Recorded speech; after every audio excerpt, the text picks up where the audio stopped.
Hello, I'm Stephen Monkey Mason, and welcome to the first ever four-way podcast. We have Facts and Figures and History Carl Lubo on the other side of this call. Yep. And we also have Don't Mess With Him Paul Ray. He's there. Hello there. And for the very, very first time, and maybe it's the last time because he's a little bit nervous, the one and only Matt Davies, who hasn't been nicknamed yet. Hello everyone. Thank you for having me here. Now, Matt has appeared in a few videos, especially if you check out Once Upon a Time in Hollywood, as well as appearing in the more recent Good Neighbour and Rear Window, which you can see also Carl and Paul Rain. So if you check out the Way Review Rant Random, you can see us all in one video, obviously all on lockdown. Today we're doing the directed... You can also find all of that on my IMDb account. You're not lying, are you? Right, so okay, we're going to do director's cut of Robocop, not the remake, not Paul Ray's favourite. So yeah, we are starting this on 14 frames if you're watching it on Arrow, we're starting it on Orion Galaxy. So Matt, I'm going to count down from 3, and on 1 I'm going to press play. Alright? Give us 2 seconds, because when you started this, I pressed play. Okay, so yeah, okay. Everyone's left this podcast by now, and I've got about 10,000 dislikes already. So there we go. I'm back Just first time, man. I'm back. I'm on Orion. It's okay. Right, we're all big Robocops fans, so I hope you guys enjoying the podcast. So 3, 2, 1, play. And the assemblation of Orion. Orion. Always remember this, obviously from the videotape.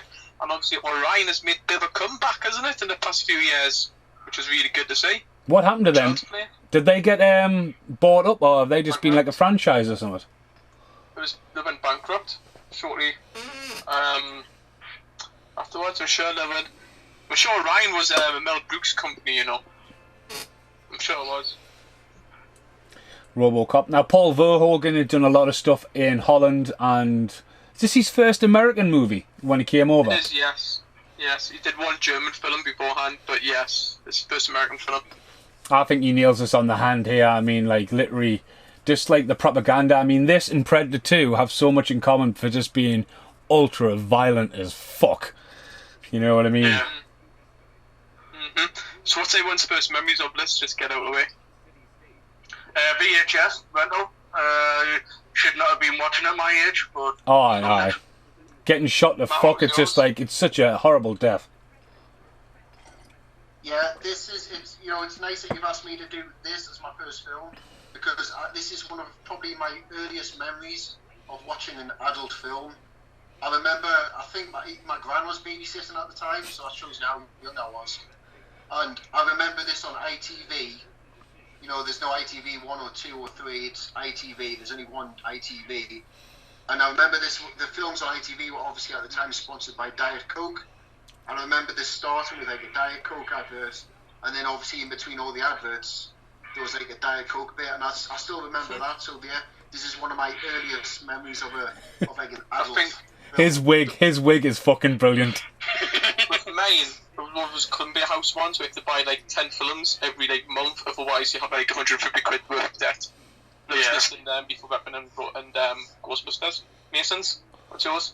Again, probably going with Matt, just seeing randomly on TV, and then my family going, oh, that's a bit too violent to watch, you know what I mean? But then obviously you had like action figures and stuff, and everyone was, I mean, I've got an Ed 209 thanks to Dan Percy, but I used to have the figures as a kid, and like, oh yeah, Robocop, have you seen it? And especially if you see Robocop 2, when Kane's body's in the cylinder, and you're like, fuck me, that's what a brain looks like, and it's connected to the eyes, it just freaks you the fuck out as a kid. Yeah. Obviously this is 1987, so I mean, it's pure just 80s greatness, isn't it? Obviously, because obviously Orion and did Terminator. They did its very first Terminator film in 1984, and that was a big success for them. Sort of trying to do it again, didn't they, with Robocop? Yeah, I mean, again, this is. I mean, a lot of this says it's Detroit, but it's actually Texas, isn't it? Yeah, I think so. So this guy, did he appear in 2 and 3? Yeah. The cop. Aye. I mean, just going back to what we've done with the first couple of police academies, remember the first two guys when, like, the police stations were painted as this like fucking crazy ass fucking Wild Wild West station, like it is in Predator 2. You know what I mean? Like Predator 2 to me and this, like it almost existed in the same universe as a kid. I was just about to say, if you watch them all, it's very much like those particular scenes in the depot. It's exactly the same. Like it just feels like it's the same film. And Now- Paul, you own a shirt like that, don't you? Definitely. Now, The interesting thing I like what they've done here with the cleanup job is that it's still got I mean, for me in any way, it's still quite grainy. Not like bad, but it's still got a graininess to it. But I like how they kept like the TV footage to be even more grainy. So I feel like the TV footage was probably the original footage that they've just thought, actually, leave it like that because TV wouldn't have been perfect. And then it's kind of, it looks a little cleaner. I don't know if it's just my eyes, but it looks a bit cleaner now that they're going into the actual what's going on. so we're watching this mainly on the Arrow release. I've actually got the original release Blu-ray, the remastered, and I was quite disappointed with the quality of it. And then I was surprised that Arrow was bringing it out. And I've said this just before this podcast went on.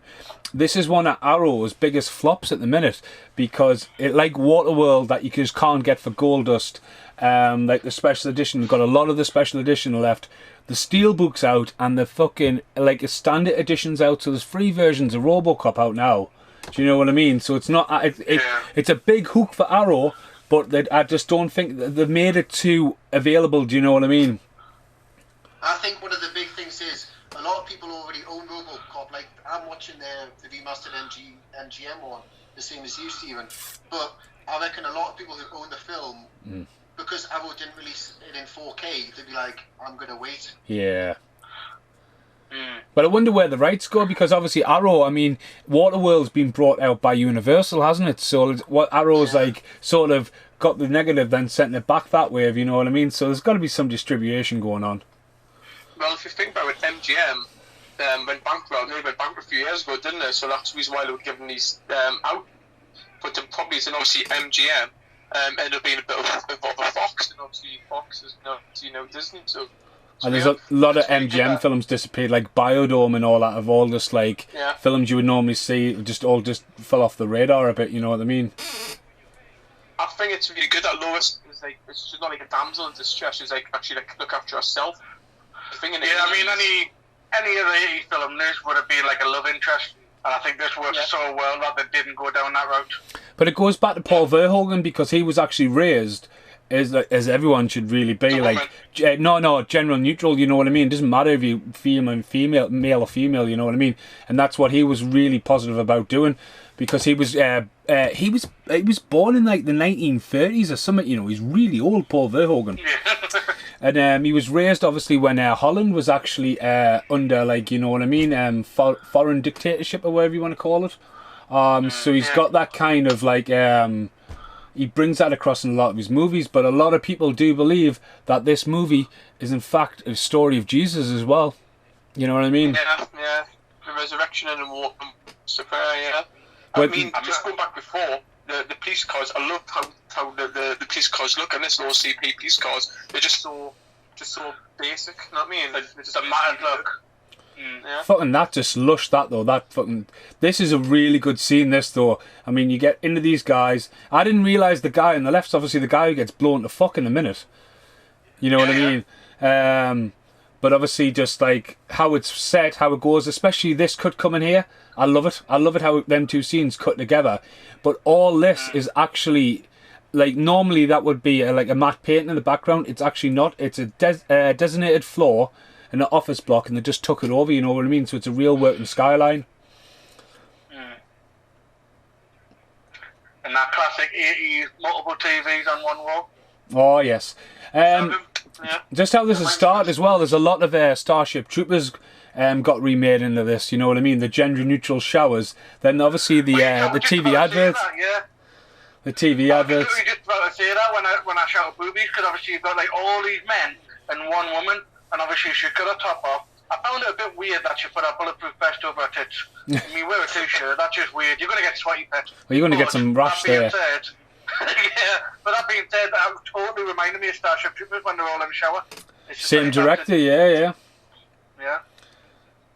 Now this guy's obviously he's in the sequel, but he's more the bad guy, and the other him on the left there, he's also in the sequels as well, isn't he? Yeah. Jones. One of them, I think. I can't remember Robocop 3 at all. Well, I remember it being like ninjas or samurai, but other than that, all that in the jetpack. You got one of them, but other than that, no. well, Robocop 3 was made right behind Robocop 2, but then that's when it all they went bankrupt or something, didn't it? And the film didn't come out for years. Yeah. I remember watching it on telly, just thinking it was just like thinking there's nobody making a big deal out of this. You know, it's weird because Robocop 1 and 2 were like quite well renowned, but third one had just popped on TV one day for me, and I was like, oh shit, there's a third one. And I watched it, and I was very disappointed. I think I've seen the video game, the Super Nintendo game before I've seen the film. But of all three Robocops, Robocop 2 is my personal favourite. Especially with the kid. Like, fuck me, the kid's evil as shit in it. Yeah. It's such a good film. It's one of the most underrated sequels, I think. Along with that, Predator 2, Ghostbusters 2, you know, it's so underrated. Definitely. And it's a director of Empire Strikes Back, wasn't it? Who did it? Yeah. Ivan Kershner. Yeah. Has anybody seen The Good Son? Macaulay Culkin. Aye. Yeah, fucking yes, brilliant film, that. That's the definition of an evil kid. When you think of evil kid, that's the only person I think of. Well, it's mental. Like, I mean, I wish they would reissue that properly and put Macaulay Culkin's face on there with Elijah Wood, and go right. These two as kid actors, and in 18. But again, that's another film that was banned because of the killing over here. That film was made just after Home Alone 2, but it didn't come along till like 94, 95. Yeah. Now this is stop animation by the guy who did Star Wars, isn't it? Yeah. Yep, Phil Tippett. Yeah, don't make them like this anymore. No. And that's obviously using projection at the same time, isn't it? But it looks so good. I mean, Ed 209 is absolutely awesome. What's Ed 209 stand for? No idea off the top of my head. You what? What's Ed 209 stand for? Electric diplomatic. Enforcement droid. So I meant. I need to thank Gary Smart for that, because you remember them Robodoc, the posters we got signed a couple of years ago, Paul? Yeah. A couple of they're actually on the comedy track for this, but Robodoc's never seen the light of day. But them guys are on the comedy track. There's 3 different comedy tracks on this. It's quite good. Was that Robodoc? Was some of that not on the album release? I think it got sliced up. Oh, right, okay. I haven't seen any of it. So has anyone actually stood next to an Ed 209 though? Oh no. Or was it just me? He was a class edition of that Comic Con. Like, it was such a really detailed piece. Like, now this is just you just do not expect this. But this is what got the X rating for it. So this is one of the scenes that was originally moved. It's like the second time it pans back, and he's still getting molested the fuck. But it's obviously Rob Bottin special effects as well, isn't it? So it's just like that KY jelly, like CGI bullet shots have got nothing on this. Here we go. Look this. Fucking me. You even saw that shot of the guy pulling the wire. Holy shit. That's just fucking brutalism, that. There's just no need for like the... And that buoy power down sounds like the main Falcon hyperdrive when it doesn't work. I'm sure it is. I mean, even there though, that would be CGI now. That's an actual fucking real life 7-foot model and smoke coming out, you know what I mean? Well, this is what I said to you the other day, mate, when I was watching that video, because, like, you watch this, and yes, I would imagine a younger person would watch this and go, oh, it's totally fake, you can see it's a model and stuff like that. But it's beautiful. I absolutely love that cinema, because when you watch the remake today, and they have versions of Ed 209 in it, and it just looks awful. It doesn't look real. You don't feel it's got the weight, and it's just not good at all. And that's why I always say, like, this is what you need when you want to watch, like, proper cinema, is realistic props and shit like that. If I remember right, the guy who directed the Robocop remake walked into MGM and a discussion like what it can do, and then he looked around the room and he went, "Oh, I'll do Robocop." He went, "Yeah, that's fine." I think that's the idea that I had. And then it came out. Then it came out as a 12. Jesus, though. It's like James Cameron when Alien, like, didn't know what to do with aliens for years, and when he came in and like he was looking around because obviously he was coming off the hype of the Terminator, and he took on aliens just like that. And you know what I mean? They said, "Oh yeah, just go for it." You know what I mean? So that again, that's the 80s for you. Yeah. Yeah. Fuck Jones. Morton is like a proper scumbag, though, isn't he? Everyone knows a Morton at work, I'm sure. What's the actor's name called? He's got a weird name. Miguel Barrier or something like that. Oh yeah, that's a He actually just passed away recently, you know. Maybe last year. A couple of years, I think maybe at least two, maybe longer. It was just after he did the new season of Twin Peaks. He died. Right. Now Peter Weller, to me personally, he's in Corey Haim's very first film, Moving In, aka Firstborn. I've seen him in this, and then when Screamers, I mean, obviously he's in Robocop too. Screamers was a big, like, massive in the early 90s. That seemed to be advertised on everything. And then I've seen him in fuck all since then. Maybe he's a fucking bad guy in a couple of films, but he hasn't... He was in Sons of Anarchy. Oh, was he? I haven't seen Sons. Not a big role, but he had probably half a season's worth of role. Adventures of Booker Banzai, come on. Oh yeah, I mean, I've got Bonsai and that, but that was before. Was that before this, wasn't it? Yeah. Oh, here he is, Clarence. And he is linked to Star Trek Into Darkness. And obviously he returned to Robocop, didn't he? Yeah, that's right, yeah. Most recent thing I've seen him in was that. Yeah. Or Red from that 70s show, if you're into that, like. I just want to point out the guy driving the truck is in the X-Files. Oh God. Jesus Christ. He's the guy who loses his head and runs around with no head for the film. Oh yeah, he's also in The Blob. He's a Sheriff Spingy in The Blob. And Paul, you used to have a beard like that, didn't you? Maybe. Maybe. I'm a different person now, man. I mean, these bad guys are absolutely awesome, like. I mean, these guys. This is the area. He's just into Wild fucking West here. He's about to pull up the side of a truck, not even flash the lights, and just open fire on them. Like. Yeah. I mean, they were still shooting. There was nothing there. I mean. I heard that this was based in Contact. Now there's a couple of shots here in the background. If you look, it says Dallas on the buildings in the background. Obviously, if it was now, they would just CGI out, but they've just had to just leave it in. You'll just keep an eye out. It's coming up. I love the gun in each hand as well. Proper John Woo style, like that. It would be better if a few pigeons came out of the car as well. There you go, Texas Industrials on the side there. Like, aye, it's in Texas. I don't know why, but Clarence always reminds me of Pinky and the Brain. The Brain, I don't know why. I know it's not Tim, but it's not the Brain. Okay, with Smith. He's a great bad guy. He's also the bad guy in Fortress and wicked bad guy though. Can you fly, Bobby? The score now, the score is very recognisable and iconic. I've never seen it available, but it's probably something I wouldn't buy, except for its March. Again, look at that set location. If this was now, this would be filmed in Eastern Europe somewhere, you know what I mean? They would send the whole production over. Back then, they did. There's only 2 bits on the score from Basil Pedos, I forget his name is. The score and the bit where he's in the drug factory. You know what I mean? The bit where he goes in and starts kicking off. That's absolutely awesome. That's only 2 bits I really realise on the score. But there was loads of locations around here, like Darkman and stuff, like his hideout and stuff. Yeah. I mean, these two are very ambitious to go in alone and separate, like. I feel like it gives you that tone that it isn't really that ambitious in this world.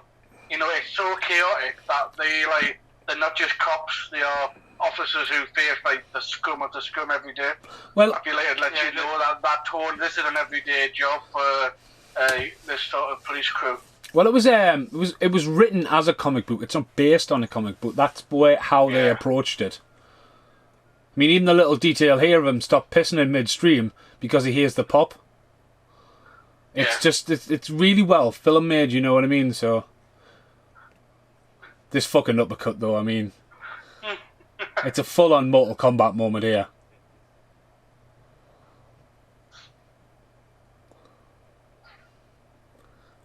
Cockwatch.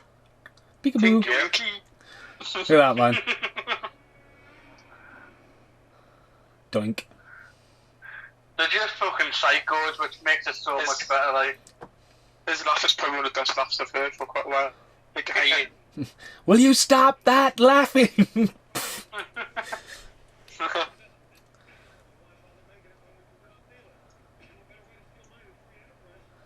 Now this is obviously this is it goes from what the location we've seen and to back to the studios for Rob Bottin's big effect. Now in the sequel, the original idea for the sequel, this guy on the telly, I'll buy that for $1, was going to be president. That was one of the ideas they had.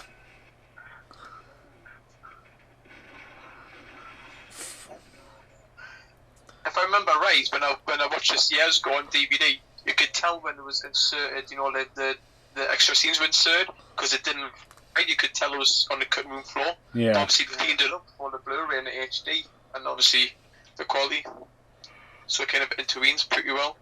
Not like Alien 3. I remember when I first started buying like film magazines like Empire, Total Film, and they used to do features on films that had scenes cut. And I always remember seeing like pictures of Robocop of this film, and I was like, you know, I always wanted to see this director's cut. What year did it come out over here? Paul said 87 before. yeah, I think it was 87. Yeah, 87 now. No, but not that was just a theatrical version, wasn't it? Oh yeah, theatrical one. Or the extended. The director's cut, yeah. Yeah.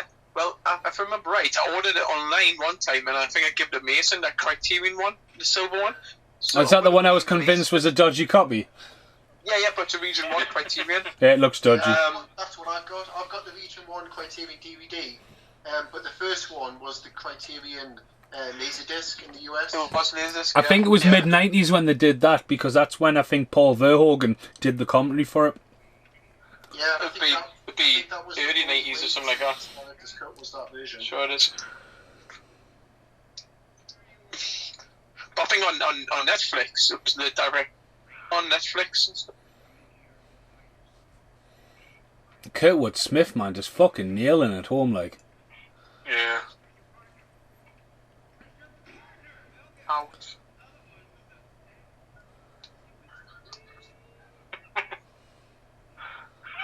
This is just fucking brutal, like.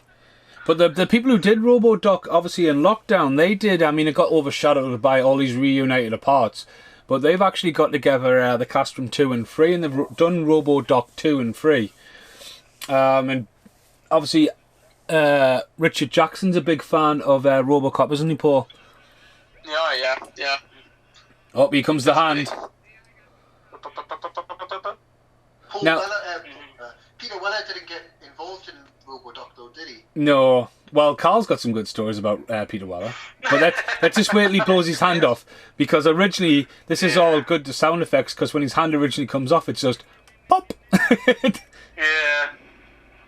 That's it. I mean, the acting on that as well, because, like, you know, I reckon, like, you know, someone getting a hand blown off might be screaming and stuff like that, whereas he's gone into total shock now, which I think is a nice approach. I love it when he stands up. I don't hold it against the bloke. I just feel like maybe he's a little bit less patient than some celebrities in those conditions. So, Matthew, it was a Comic-Con we were meant to go to, mate. But what had happened was I was in the queue waiting, and so naturally I got about third or fourth person in, and he had this massive bloke, proper US handler, and he was telling everyone not to take photographs, this and he had a lot of rules when it came to Peter Weller, which I've never really experienced that much of. And then, of course, when I got there, I said, oh, by the way, can I at least take a photograph of him signing the box? And the bloke, like, looked at me, yeah, that should be fine, he was. And I was like, oh, champion. So as soon as I put the box down, I said, hello, shook his hand.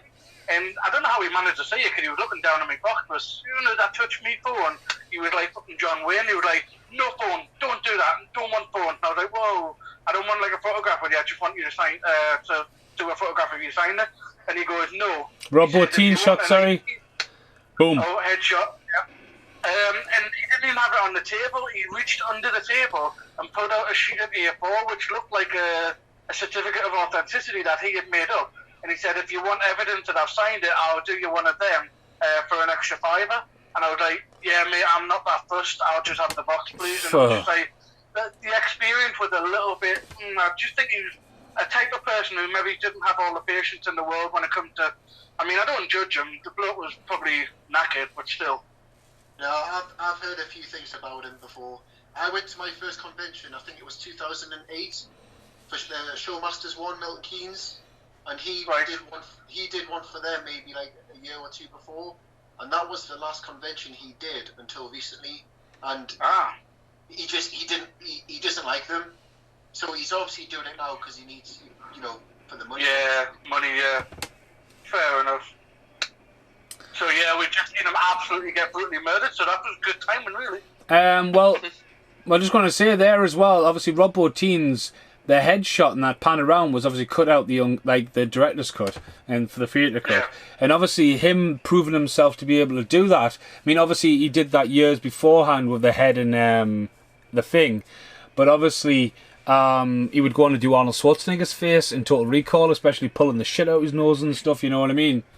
Come on. Come on, get out my nose. Come on, get it out, dude. Come on, do it. Just a bit of a budget, 13 million United States dollars, and they made 33 million. So did really well. 1987 anyway. For an R-rated film. I mean, he took a fucking hell of a beating. Like that and he's still alive. I wouldn't have shot at the head, mate. He's missing a fucking arm, and then he's been blown to bits. Yeah, it's just a little bit weird that, like, but as a kid, I never thought twice.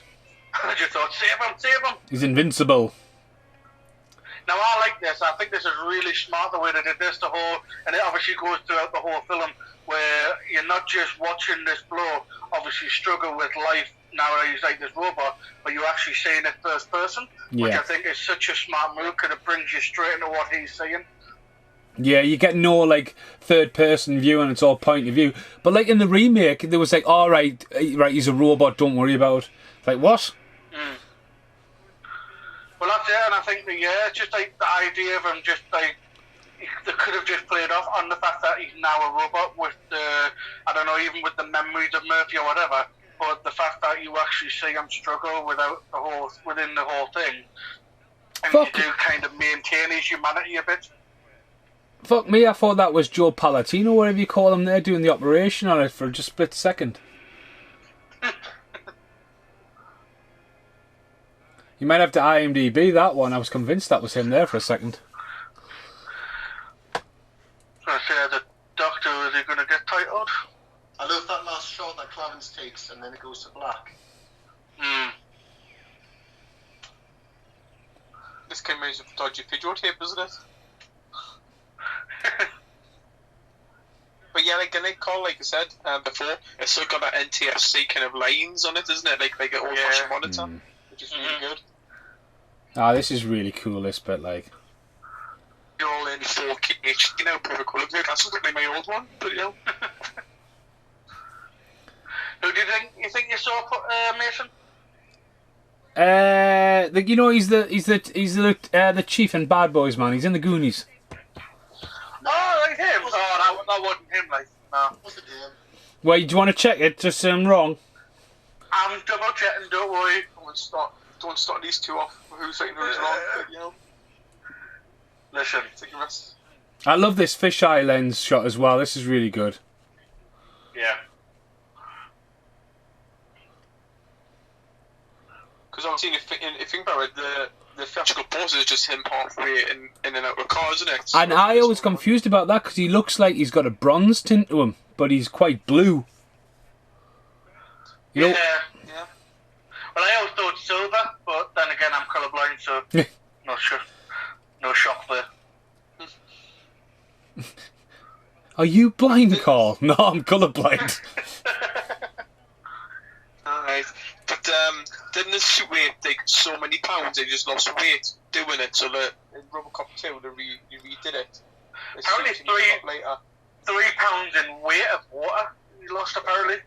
But then later on, put like I don't know, like a whatever, like air conditioned thing in it. Yeah. Later on. And then in Robocop 3, they used the same suit as Robocop 2 for the new actor. But then in Robocop TV show, they used the same suit from Robocop 2 and 3 in the TV show to make it cheaper. It's totally like that Sign of the Times, that kind of girl, because she's like a bit like the girl in Gremlins 2. Yes, I know you're on about yeah. I love this as well, how you still don't see Robocop when he's revealed. It's a nice passing of the time though as well, isn't it? It's, you now go, oh yeah, right, they've had time to make him. It's not like it's the next day. Because obviously you've had Christmas, New Year. But like, it's just to say what Matt was saying there. You only see him in the TV monitors, but then obviously years ago it would just be on the film poster and that's it. But those TVs, man, futuristic, aren't they? I mean, the noise as well of his feet, because it's a tank train, isn't it? Yeah, it's like a weight. That's why I was saying it. Like you feel the weight in it, whereas the remake's just not at all. Kind of like Jurassic Park in my eyes. Like Jurassic Park, like I generally feel like the dinosaurs there, whereas the Jurassic World, because it's pretty much mostly CGI, it just has no weight to it whatsoever. Particles, you cannot get rid of particles. Yeah, but Paul, where did they do the digging again? I don't. I got that one wrong too. Yeah, honestly, everyone did. I literally was so disappointed in myself. Did you see that, Mason? The Jurassic Park quiz we did. No. I've been at work, you know. I've been at work. We now, listen, there's a Jurassic Park quiz online, and I did it, and I got 95%. I got one question wrong, which was where did Grant and Ellie start the dig?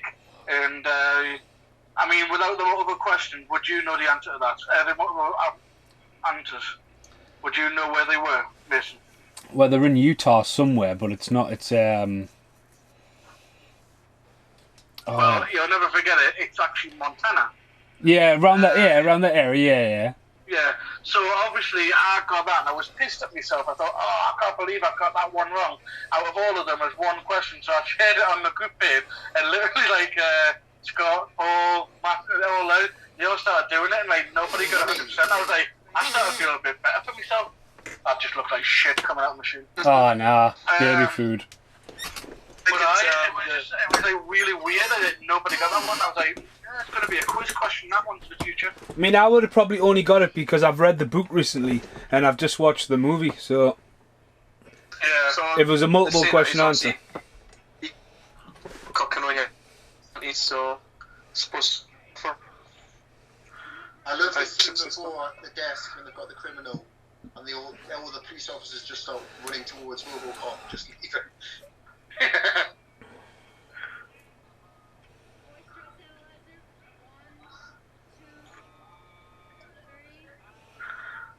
I mean, he was cast because of his jawline and his mimic, wasn't he? Because originally it was going to be Michael Ironside, wasn't it? Then originally the idea was going to be Arnold Schwarzenegger. Yeah, well, I'm going to say you've got to have the mouth for something like that, like. Stallone. But was it the second or the third one where I can't remember if it was artwork or whether it was the actual actor, but there was one where the lips were well off. The third one. The third one where like the proper have big thick lips or something like that. Like, what's going on with that? Can you imagine that in the third one if you had a fucking goatee or something? Well, you'd be a super tall. Now I think this is a bit copied off Police Academy. This with Tackleberry. Yeah. I'm making you wrong. It's definitely not him. All right. It was just. What I did find interesting is that on the Bad Boys IMDb page, when you look at the cast, it must be the cast when they were. No, it just says cast in credit order. Because surprisingly, Martin Lawrence and Will Smith come in as 10th and 11th place. Well, they will do because the heist is first. Yeah. Because you see all them in the van and stuff. But you think in this day and age now, How come NECA hasn't made like a Robocop gun, like a prop? Because it's a gun. this day and age, Paul, how we're sensitivity, you know? Oh yeah, but then Yeah, there's a okay. kid. There's a kid. Oh, yeah. That. Now that is another. I reckon if I Google it, I could probably find the 1980s child toy Robocop gun, like. Just saying that there to his leg there. That again is a great practical effect. You don't even second guess because you've just seen it. It's not CGI. It's just like it's just so seamless. You go, oh yeah, the gun's in his leg. How fucking mince that? Yeah. I heard they really cut up one of his legs so you can actually put the gun in. That's what I've heard anyway. That's true.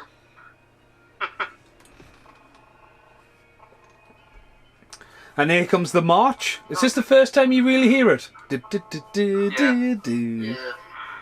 Again, I've got no sound on, so.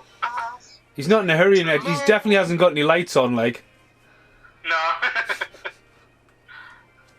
Buy that for $1. now that's Sing from Toxic and something. now again. This reminds me of Steven Seagal. That kind of always got to take over a store, haven't they? Yeah.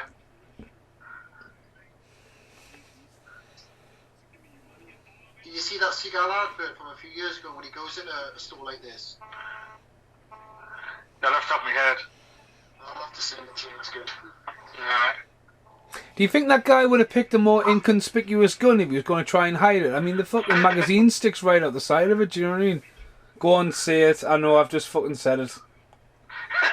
Mason, just to let you know, it's just a movie. It's just a fucking movie.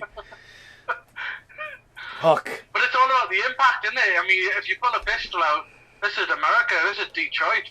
They've seen pistols, they've probably got a dozen under this counter. So you're going like that, you're going to be panicked. This is really badly dubbed on TV, like something else me. I forgot what his name was really badly dubbed on TV, like something me. Never as badly as dubbed as fucking Coming to America on TV.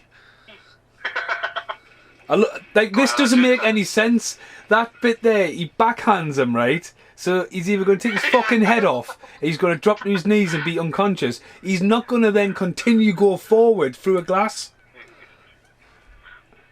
Listen, Mason, what can I say? Fuck off. Just a movie.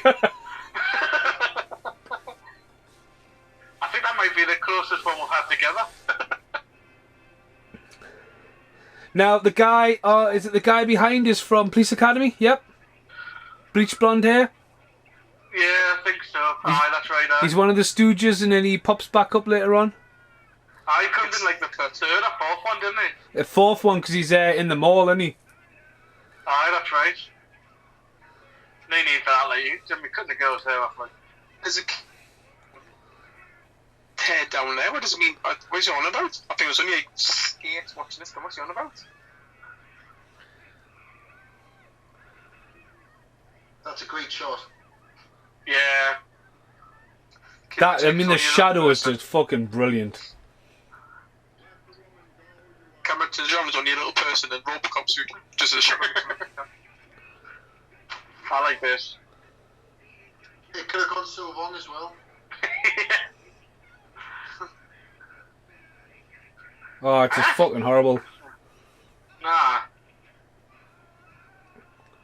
Good, you know, right?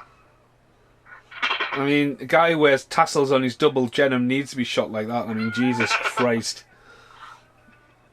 Then Robocop pinched them. Become me from the Tread Mags from 2008. I always remember this, her going up to him now, Robocop, how there's like no emotion from him.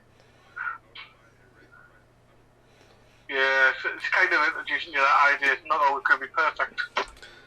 Does everyone remember the game Robocop versus Terminator?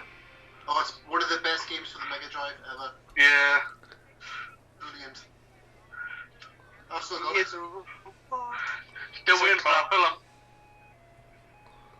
We'll never get that, man. Nah. We've got Mortal Kombat 11. That's all we're gonna get. Yeah. DLC. So I mean, they fucking had the turtles in the last time, and it was just like anyone's a go now at this stage. Well, I wanted Christopher Lambert to be Conor McLeod in it, and then I was watching Mortal Kombat the day on my dinner, and I was like, why the fuck is Christopher Lambert Raiden? Like, why? Because of his wispy French got bad eyes, you know. He's got bad eyes. That's too long. I mean, you're going to hear him coming. He's not really stealthy, is he? Kick ass for the Lord. Tell you one thing I completely forgot was that in the second Mortal Kombat, in the film, James Remar was Raiden. Yeah. I completely forgot he was in that. Let's forget about the second film. Yeah, that's why I forgot. I remember getting it on DVD when it first came out, and I was like, oh, that's interesting. I don't remember this being at cinema. Yeah, just... That guy looks like me. Yes, isn't he? A little bit. I mean, this is the second scene in a row to establish that this guy can see through skirts and walls. You know what I mean? True, yeah.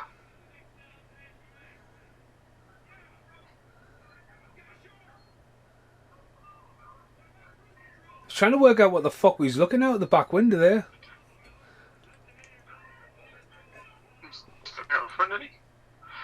No, it's because the glass is broke. Sorry, no, it's the way the glass was broken that shot. Sorry. He should have had the window. Yeah. Predator vision.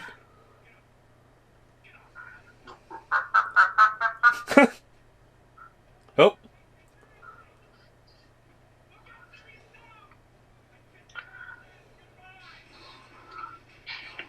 Oh, God. That's a really bad wall, isn't it? A little bit. I mean, you just flat out murdered somebody. Yeah. I love it just in use. What does it call them? Hitting the floor. I mean, I love the what would you call it? Is it propaganda's not the right word for the TV adverts? I know what you mean. Yeah, I know. It's the same concept as, you know, like all the weird adverts and stuff in Starship Troopers and all that. These. Yeah, but like, if you look at it now, I mean, they're talking about like so much violence and they're talking about so much like negativity. Yeah, I mean, they're still smiling pretty much. They're still like they're making it such a happy-go-lucky environment. Like this game here, nuke them. Who wanted this game when it was first shown? I'm sure it's in Toys R Us. Would you like to know more? Aye. Nuke them. Luke, where is Kane? Again, as well. I was just about to say there, like, although we don't know who these are, it always makes the fucking best decision when you cast real life news presenters. For stuff like this, because they are playing it so straight, but like having a bit of fun with it. But again, they do it all day, every day. But when you cast an actor in it, you know what I mean? It's just like, you can see right through them. Yeah.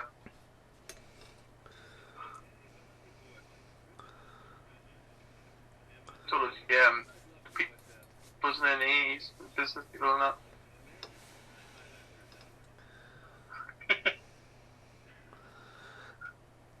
So what year was Total Recall? It was the 1990, but it was the next film Verhoeven made.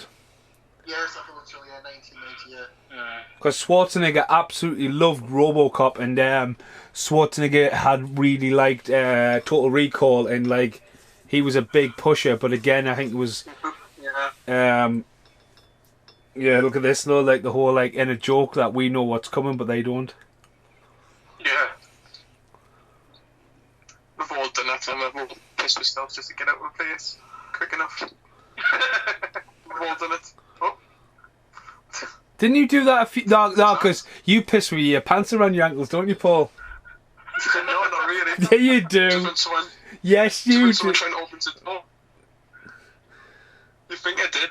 No. Now, Ronnie. I like the detail in the fact that they've got shoe buffers in there as well. Just like the little detail. Well, Of Ronnie. course, in these shiny shoes. Ronnie Cox is actually a folk singer, and this was the first film he played an actual bad guy, and I think he got a lot of work after this because he's the bad guy in Total Recall as well, Yeah. and also the lieutenant in Beverly Hills Cop, and also he's the executive in Deep Blue Sea, but I don't think he even says a word in the film.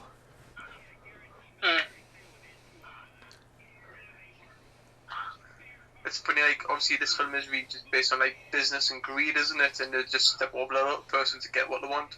Well, it's dog eat dog, innit? It's dog eat dog. It's just like your life at HMV, isn't it? I don't know what you're talking Is about. that why the dog's the logo? Yes. And off that rant, Quick check. Well, I was checking something out there, and I've just read something which I think is definitely worth mentioning. I think it's quite funny. So the scene that we saw earlier on, when Robocop first left the station, he caught the keys in the air. Well, apparently, because of Robocop's hand being made of foam, it took 50 takes to get that right, because the keys kept bouncing out of his hand.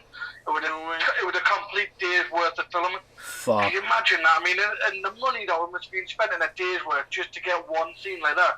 I would have been like 10 takes in, thought, okay, just pick the keys up off the counter, mate. We'll do That's a it, miniature aye. link. It's alright, don't worry about it. Yeah. We're just doing reverse. Chuck them at somebody. That look a Yeah, bit that's weird. it, yeah. Oh, it's just backwards. All right. Coke Also, advert. apparently, the special effects all generated from a Commodore Amiga computer.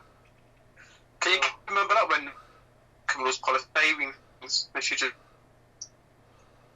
Oh, the perfect sense, man. Oh, here we goes. The memories are coming back. memories all alone in the Robocop. Does anyone want to think how long that fucking roll is, though? They would run out quite quickly, do you not think?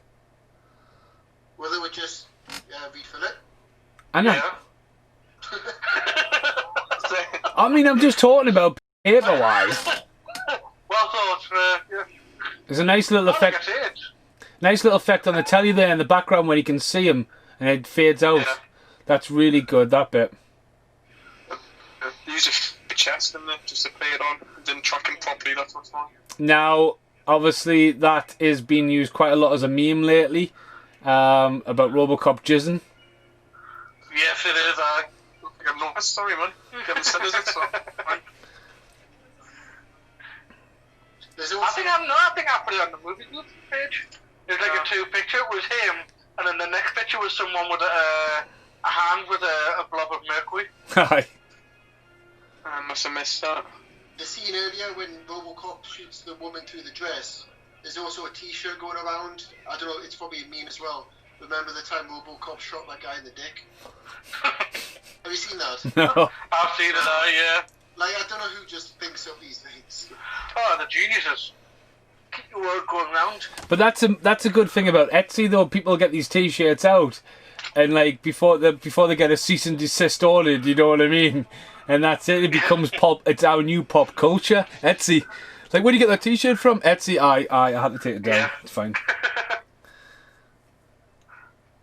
Excuse me, Lewis. Why has that guy got? That guy's a pirate. He's got a patch on his eye. Like, I watched it maybe a year ago. Is she in one of the Amityville films? She's in a horror film. I think so. Nancy Allen. Yeah, was she in Amityville 2 or I don't know, 3? Or she was in something. It was a horror one. The first time, the Richard Well, Simmons one. I've Was just it more put it good up. I'll have a look, but the only thing that's come up as known for is all three Robocops and Blowout. Dressed to Kill in 1980. She was good in Blowout as well with Travolta. Oh yeah, that was before that. That was I know what it is. Poltergeist 3 just came to me. Right. Because I've got touched by an angel. I bet you did. Listen, he said he was a message from God. I mean, people. I mean, to be honest with you, people would probably say, "Oh, that's Robocop," but wouldn't be able to tell you that his name's Peter Weller. But people would probably say they've seen Kurtwood Smith and Ronnie Cox and more. True. I mean, because I wouldn't be able to tell you what that last was in other films. You can kind of see these guys being in other films in smaller roles, but you will not be able to tell you what the names are. No, I definitely. I mean, there's only like, for me, I'm all about faces. I'm terrible when I come to remembering the name. I think personally, if it wasn't on, like, the name wasn't on, like, box art back in the days of VHS, or they're giving the and characters, or going back to what we're talking about with, you know, with the first couple of police academies where they would have the credit roll with the actors' names to the faces. I think that's what they should do, and it's kind of like, oh, well, who the fuck was Bobby Carter? Like, in the film, and you're like, who the fuck was that? Do you know what I mean? It's just like, more, like, put a name to the face. Maybe it's like the main cast. Because you get all these names at the start of the film, and you're like, aye, who's that? Yeah.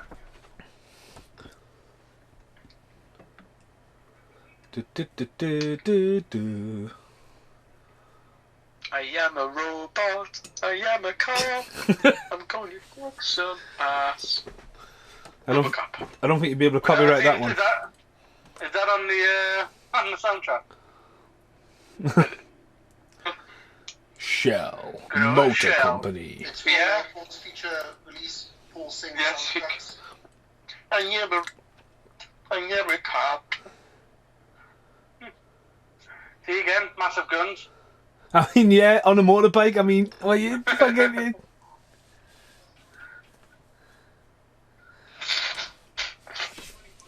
Takes MasterCard and Visa. Donate $1 to amateur what? Athletes. US amateur athletes.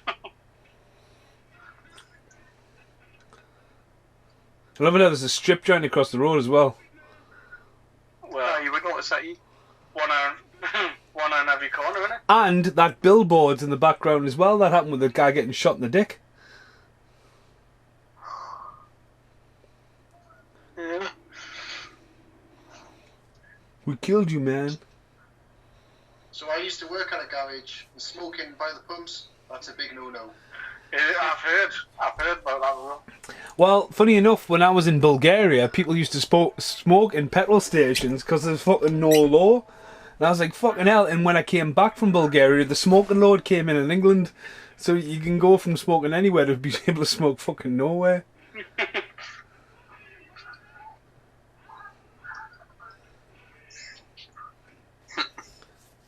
I mean, obviously that scene there is where they based the cover from, do you think? The original cover? Yeah. Did you know that? I'm sure did you know Judge that's Dredd actually- said that. I was going to say, did you know the cover, the actual VHS cover, well, the theatrical poster of Getting Out of the Car, did you know that's actually a painting? Well, is that why it's... I'm not shocked, but Because the second one's in Breaking Through the Wall, and then the Blu-ray cover from the original trilogy, which is the only way at the moment you can get 2 and 3 on Blu-ray, is just a head looking down. And what's weird about that is the Predator collection is exactly the same. Just a head looking down on white background.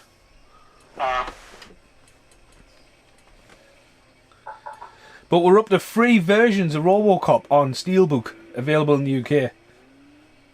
Casper's got every single one of them, I bet. No, Probably. I used to have it. I'm sure you'll probably still have it, Paul. Was the box, the trilogy box that opened up like a crucifix? Yeah, the very first time was trilogy was on DVD. The old I had that. I think I got rid of that. I think I had that original. That was Yeah, I like stole it the as best well. version. I've still got the rental copy of 3, and I've got 1 and 2 sticking out the VHS pile. Now, before where the petrol station blew up, wasn't that like they didn't got a bit out of control? Nothing was going to do that Well, really bad. this shot there, it's still on fire, and this shot was filmed straight after the explosion because they couldn't put the fucking thing out, so they just got this shot filmed straight away. That's the thing. It does look like a genuine, like out of control fire. It doesn't look like it's a set.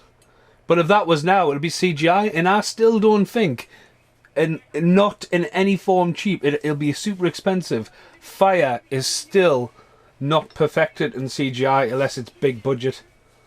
Yeah, yeah. I love how all the old nerds with their glasses and stuff on there. Has it changed? You don't take one from Police Academy, don't you? What, Yeah, he Fackler? does, aye. Fackler. Aye, Fackler. Aye.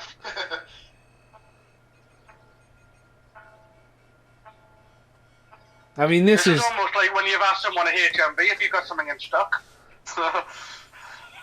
Now, guys. This is cutting technology, this, though, because this didn't exist. This was, like, again, science fiction becoming reality, you know what I mean? Yeah. God, he's a You just fuck... use the internet now. He's just an evil-looking bastard in general, isn't he? Yeah. I mean, like I said, I've only ever seen him in this and X-Files. That's it. Oh, freaking hell. X-Files. He looks evil. That's evil.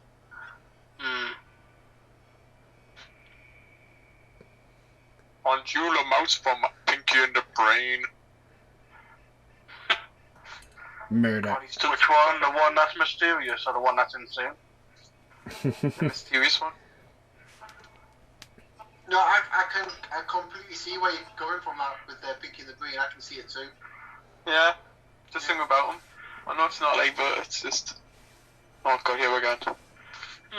I mean, Still alive. that is cutting edge, because that is happening in real time. That isn't added on blue or green screen.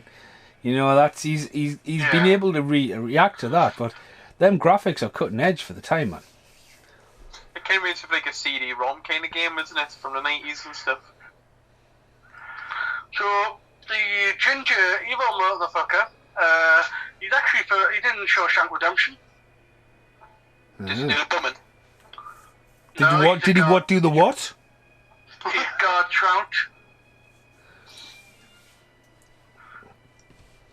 Yeah, he did the plumbing for the prison. Thought Matt would know. He was the prison plumber. I didn't hear plumbing. I heard bumming. Just saying. Now, while we'll talk about this in the future, obviously, lockdown has presented a lot of estate agents lately to actually do virtual tours when they normally wouldn't bother. And guys, I have seen some absolutely hilarious videos. I've had guys doing the whole through the keyhole and doing the tour. Then obviously they've got to like the last take and they've just had enough. Do you know what I mean? Absolutely hilarious for house tours.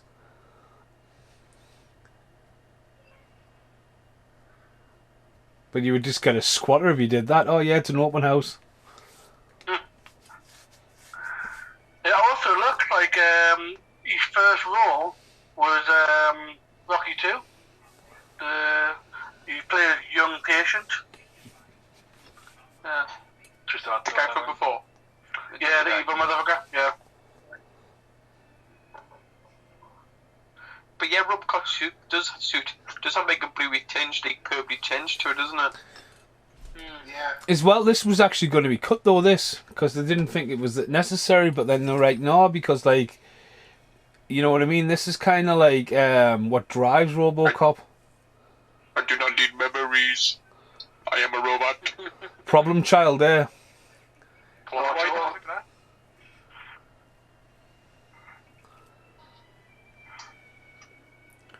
He'd be an interesting Where Are They Now? The kid from Problem Child. Well, he did a picture with Tracy from the second Problem Child all grown up, and he just looks the same, but just an old guy. Really? He's got a tie on still.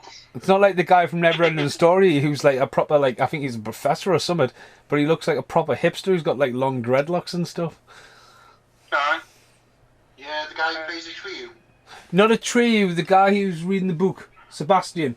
That's All right, yeah. Look at that face, man. I mean, now Paul Verhoeven is in this dancing, and it wasn't meant to be in the movie, but I would love to go to a nightclub like that. I don't know. I just think they were just goofing around and it came out in the edit, I think. When this shots first started, did some women have their boobies out? Oh, I didn't notice. I think I saw. I would love to be nightclubs like this. I am arrested. Look at that, man. Just catching the gun and not even flinching. Go ninja, go Ninja, go. go. Oh, just the sound effect, man. That's Paul Verhoeven there. That crazy little dance guy at the front of the camera. Alright.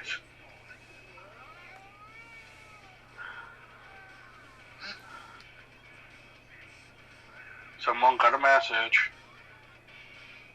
Not me. No one likes me. Cocaine in. Cocaine I mean, that was a big thing that came along in the 80s. One film I love that really captured it was New Jack City. Oh, really? I thought Blow was really quite was that 90s? Oh, Blow was Johnny back Depp. end. Blow was the back end of the 90s, going into the 2000s. Blow. But like Really? films that like New Jack City were made at that time about one of the problems. Because this was like, again, this is cool, but this became a massive problem by the late 80s, though, wasn't it? Yeah. I tell you what's worse. Nuke. Nuke. I didn't realise for years that Kane from Robocop 2 is actually the Ripper in Last Action Hero. Yeah. Yeah. Manhunter Yeah. as well. The Monster Squad. Tom Noonan.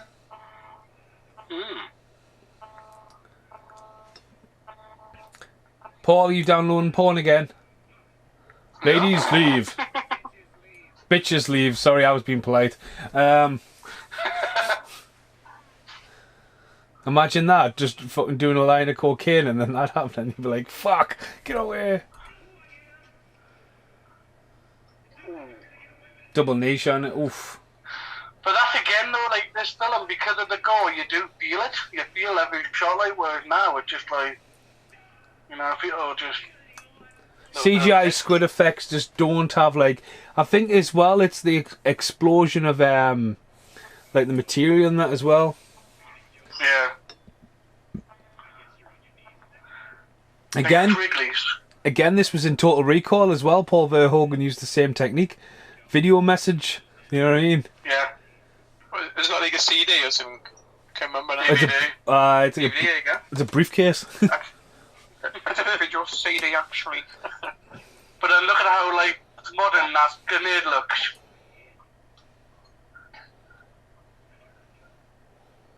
Out of all the things Rob Bottin probably had to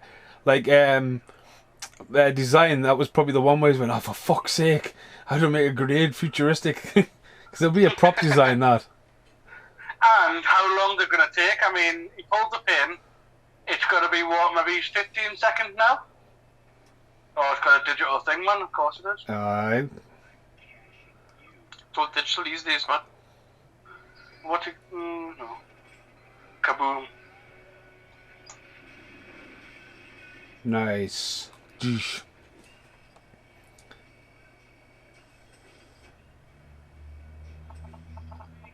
Now, if that was a proper cocaine plant put in the bottles, there's fucking loads of waste going on there. Yeah. Yeah, what always struck me about this scene was the guy had a glass of wine for some reason. What time are you on, Carl? 1 hour 17 minutes. Fucking hell. We've definitely overseeded the hour mark. What timestamp are you guys on? Because mine's just froze for 2 seconds. Money's just hit the table at my end, like. Yeah. I'm going to say I can't do the time on my PS4. Henchmen, Which button it is, Alan? two henchmen look familiar, especially that guy with the sex pest tash.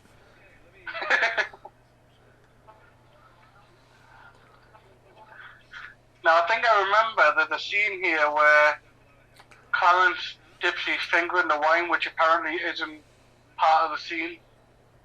He just does it just because. Improv. Yeah, that's the word.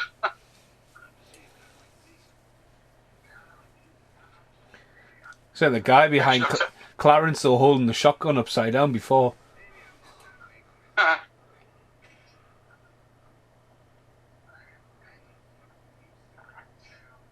I always thought you tasted it. You just Nice stuff, sir. Weirdo. That's how you drink wine in the 80s. Is that what it is? I just can't drink wine full stop, like. I've never tasted a wine that's palatable. It always Let me know. tastes rank. When Robocop comes in and says, come quietly or something like that, just because I'm up to that bit, so I've had to pause it for 2 seconds to catch up.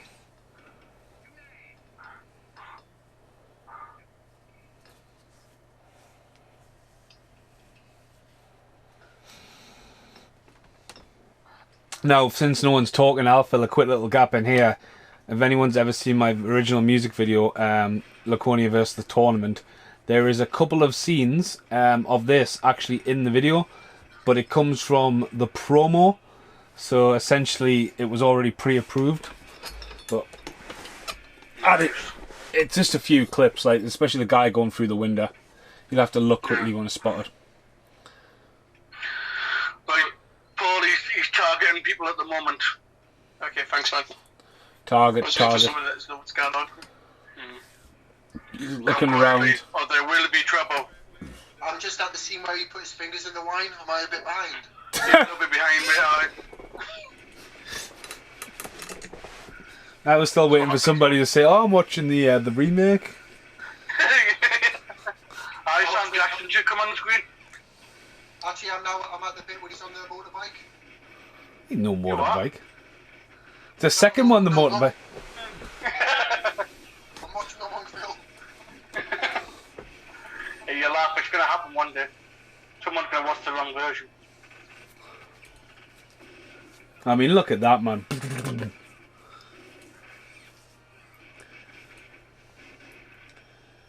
I like how he started, like Robocop started to get a little bit stylish there, because when he shot the bloke on the top, for some reason he put his hands over his like shoulders, if it was like to be like showing up a little bit. I thought, oh, he's starting to... Very sort of westerny. Well, it's that TJ laser thing. His kid. It's all about what his kid liked, isn't it? Yeah, true. You doing a robot? Now I like that. I like that bit there where the wrong henchman shoots the new bad guy, and it's not like a double cross. He's just killed by mistake. Yeah, aye. It's like something that would happen though, innit? Because like, especially when people get shot in this era, they generally like spray a few bullets in the air before they actually die. There's bound to be like someone who's gonna get crossfire. Now the question is though, can Robocop get high? Ooh. Just saying. Well, Yeah, I mean, he's got the nose. he's got the You know, brain. his brain function's still working, sort of. So yeah. He's not a sniffer dog, is he? So yeah.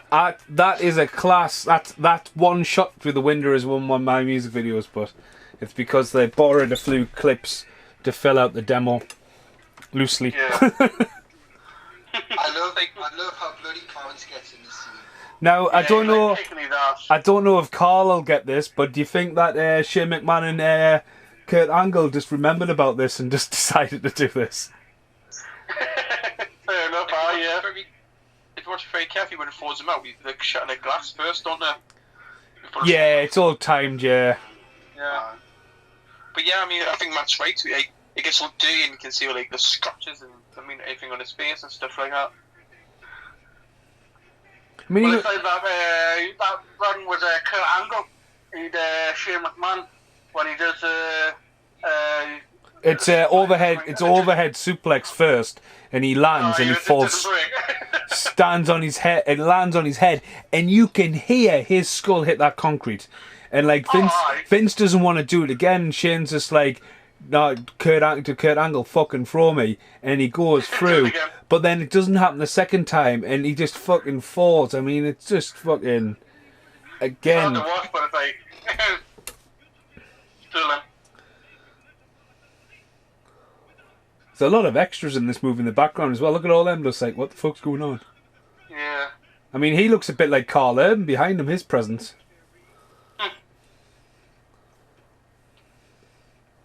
So did so his henchman, so the guy with the bandana, the guy who looked a bit more Chinese, he got shot and the bouncer knocked the black guy over the end into the box. So was that them dead? Because that wasn't The black one, he got up though, didn't he? Oh, did he? Well, he kind of moved. I don't know if it was the acting or the actor who had to, like, sort of set himself, but he definitely, like, almost semi-picked himself back up. Because it's almost like they didn't get really, like, a good death. No. Because the other guy... If the black one died, he should not have died, because he fell on cardboard boxes, and it wasn't exactly from, like, a 50-foot drop. It was, so... If he died from that, it would be quite disappointing. I think the pager that they've got, you know, to keep an eye on his location. See, that paint's stunning there, though. Oh, yeah, the OCP one. Yeah. If I remember where we are, each other. Yeah. Aye. Look at all them cars, they're all the fucking same. They've all got the fucking the headlights that pop up.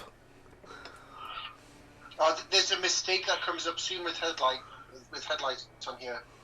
1 minute headlights are on, the next are not. I can't remember which scene it is, but it comes up soon. He's in the elevator now. Remember when that's a painting as well, isn't it? It is, yeah, my painting. I'm my painting, man. You can tell with things like that it's the same director as Total Recall. Totally. Isn't it? It's just the same world, basically.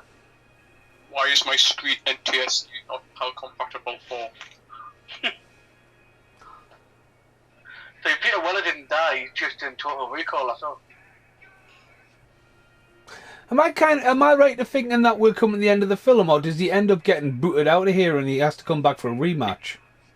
It gets booted out. Aye. Yeah, because this is your 219 scene, isn't it? Or like coming up. Yeah. Just because obviously the guy hasn't been turned into fucking... He hasn't been toxic wasted yet. And obviously the guy gets stabbed in the neck, hasn't he? Yeah. I really want to pick up on those reaction figures of the toxic waste guy. I really do. Because you don't see them. The artwork, I love the artwork on them. They look Totally agree with you. I mean, the figures, because there's not much art on them, because obviously they're just supposed to be retro, but the artwork is really good on them. Yeah. Well, that Robocop I sent you the other day, Paul, with the graffiti on, that was pretty nice. It was, yeah. The best reaction figure, I mean, don't get us wrong, the Force is a good one, but the Fog is the best. The ones I've seen is the tree from the tree trunk from Commando, where he holds it. You know, he's holding it. The tree trunk is versus the tree trunk itself. So Director 4 is secret, isn't it? Arrest. I've got a theory about the suit having a blue tint, you know. If it was full on silver, I think you would actually see the camera reflection. Yeah. Because it just that helmet shot there, you can obviously see the halogen lights bouncing off it, but I guarantee if it was silver, how shiny that fucking thing is, you probably get to see the cast and the crew sitting there. Can I just say how is this couch? That's it, can I see it? How long it is? See that as a... Now that's a really good shot because Ronnie Cox is in the foreground and Ed 209 comes in behind him. So even though it's composite, I mean this is just really well done, like. DJ, going off what you just said there, Mason, I always assumed that the blue was because he was a cop. Like, they're always in blue. It's just going off when you see the original cover where that Matt was saying it was painted. It's got like you think it's got a very silver look. Yeah, totally. Sorry, a bronze look. Sorry. I mean, I love the damage on the suit and that. Oh, when you see die. Against human. Now, I think what's really good about Ed 209 as well, you're happy when he comes back in the sequel. Yeah. And then I mean, like, I think you feel sorry for Ed 209 really, because he's just controlled. And then he'd be a good guy if he was under him. Well, he is a good guy in the third one. Doesn't he get hijacked by a kid or something? I can't even remember Ed 209 being in the third one. I can't even remember the third one. At the start. Fucking samurai ninjas with creepy faces. With a big smiley face. Yeah. I think we need to do the trilogy. No. Yep. I said we were doing Robocop and that was it. You come on, read the Turtles 3 minutes, come on. Alright. I'm going to say Turtles 3 and we're going to do Robocop 3. Mate, I don't think I even own Robocop 2 and 3 on digital. I've got them on VHS still, man. There you go, put the VHS on. I love I this. love how he's trying to figure out the stairs here. It's such a childlike approach to it, though. Yeah. It's like a dog trying to go down the stairs or something. And then he makes like pig noises, doesn't he? Yeah, Like, the sound effects at the end here. yeah. It's like a pig. But it's like a paddy. It's almost like a child. I think that's just a little bit too much, but it's like Peter Weller before when he was doing that whole like shoulders forward and trying to do like his best Randy Orton impression. Like if he was if he got to that point and Objective 4 kicked in, he would just stop dead. Like, oh, what's wrong? Yeah. Didn't he base Robocop's movement on a bird movement, like with his head and the way he moves, like a bird? I'm sure he was.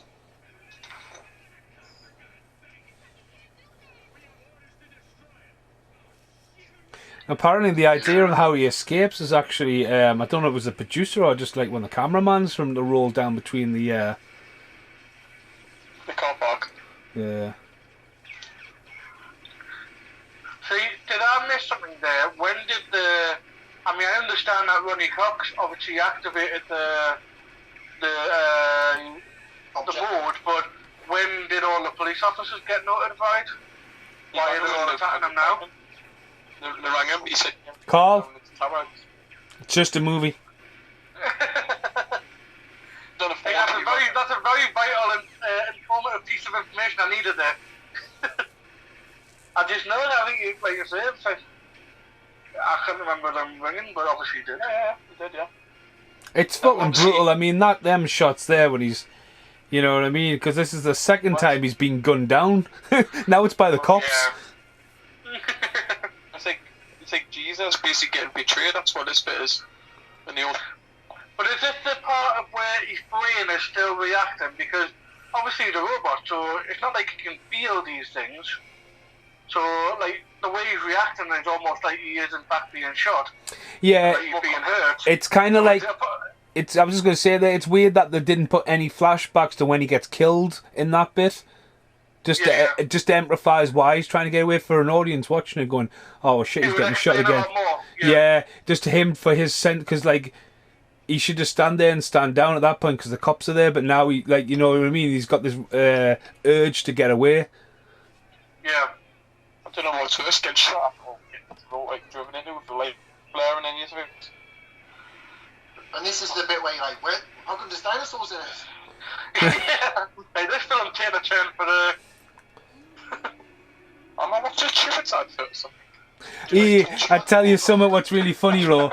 When we were in New Zealand and Brittany hadn't seen the Highlander, and my dad was just like, oh, we're watching Highlander.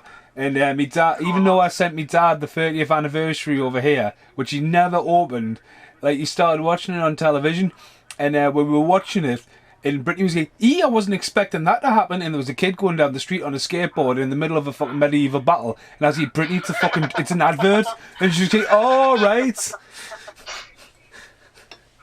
It was just, but like, obviously New Zealand adverts just blend into the film somewhat, like, obviously they get the transition and stuff.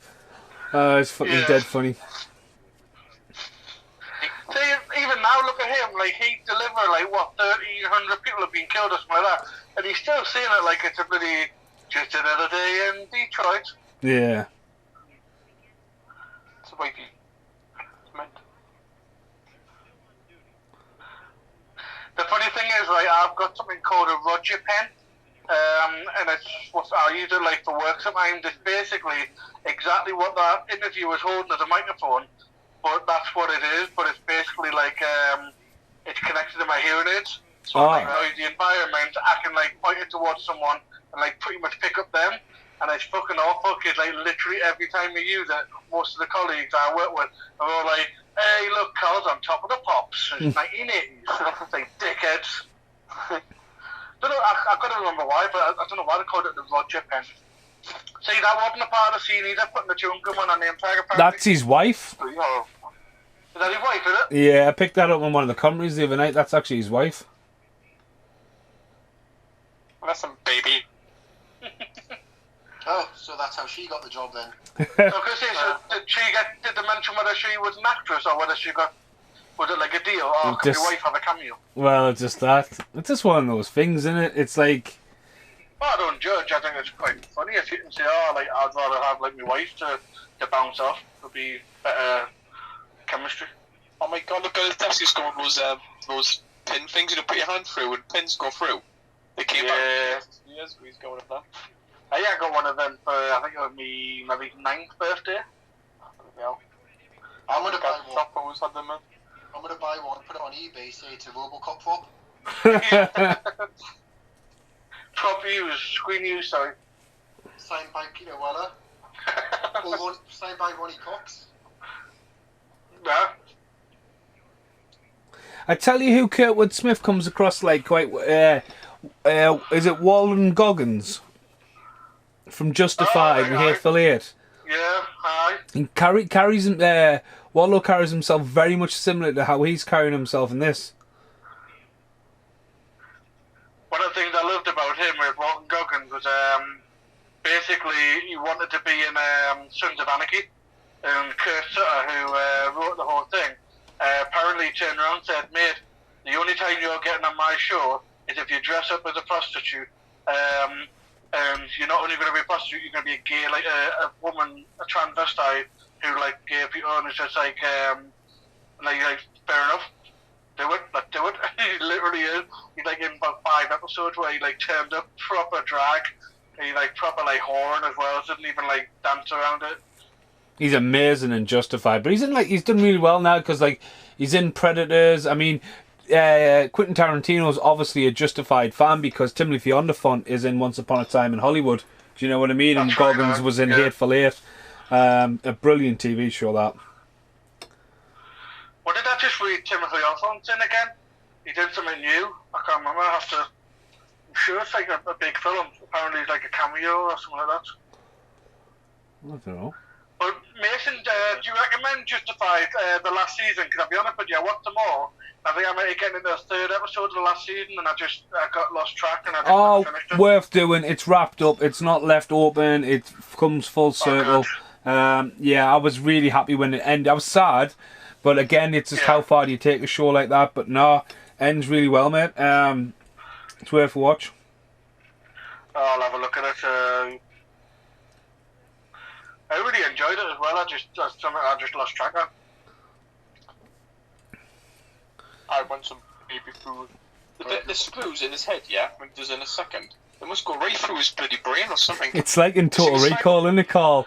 When Arnold Schwarzenegger, like 2 weeks, and he presses his ear, and this massive fucking glow stick comes out of his head, and you think, hang on a minute, Arnold Schwarzenegger's head's inside that head. When he takes his helmet off, yeah, what happened to his chin strap? Yeah. The kid just disappears. I must admit, the first time I saw that on Total Recall, I was confused. I was like, what? It's like Michael Keaton's eyes in Batman Returns. What happened to his eyeliner when he takes the mask off? I don't know why they just didn't leave it on. That annoys me, that scene in Batman Returns. Oh, he's got a cameo in the new Mandalorian season. Alright. Oliphant.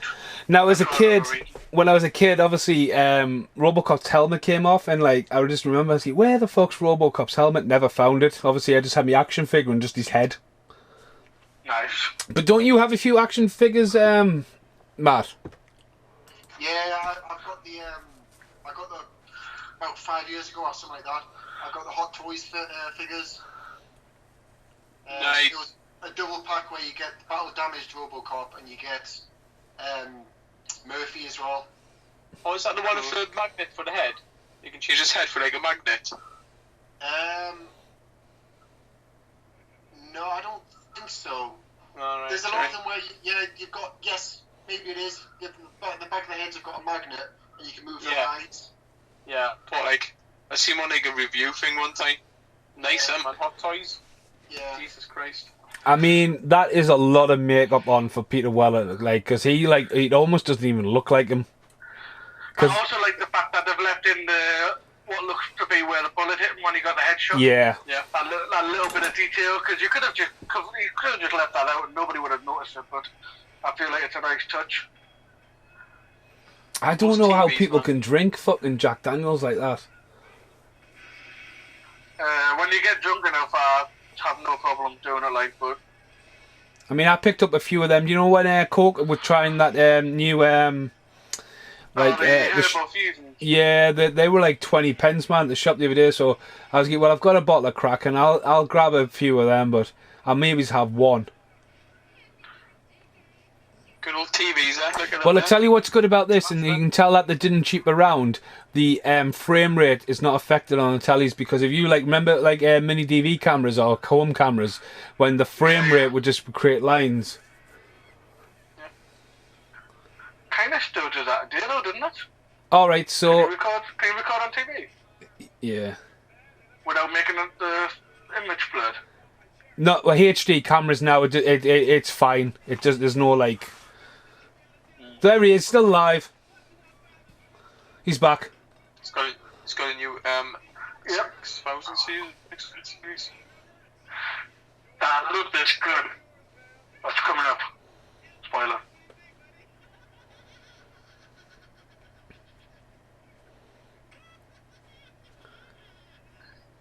Always forget how young Ray Wise is in this film. Yeah. Well, that's it. He's in what's he in? Is he in? Not Wolf Creek. He's Jeepers Creepers 2. Well, I tell you what he is in. He's in is he not in Digging Up the Marrow? Have you seen that before? No, I've never heard that one. So Adam Green, who directed stuff like Frozen, the horror film, and what's the one with Crawley in it, man? Hatchet.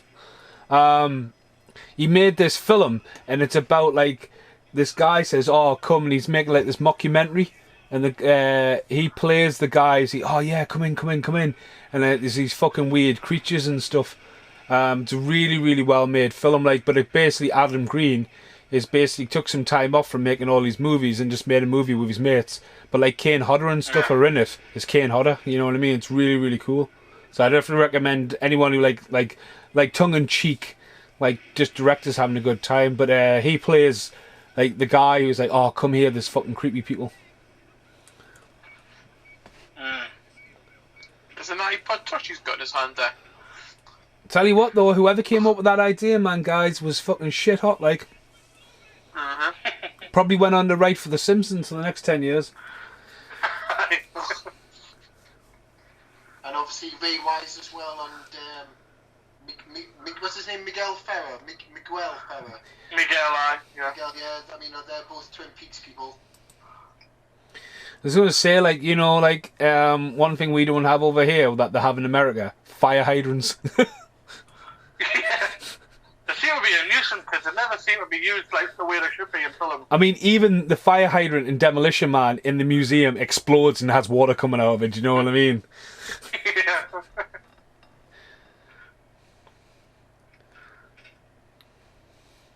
Now, does anyone want to guess how big part 2 of my podcast files is?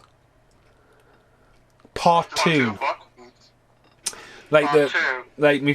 Technically, I would technically say the second season of my podcast series. How many gigs?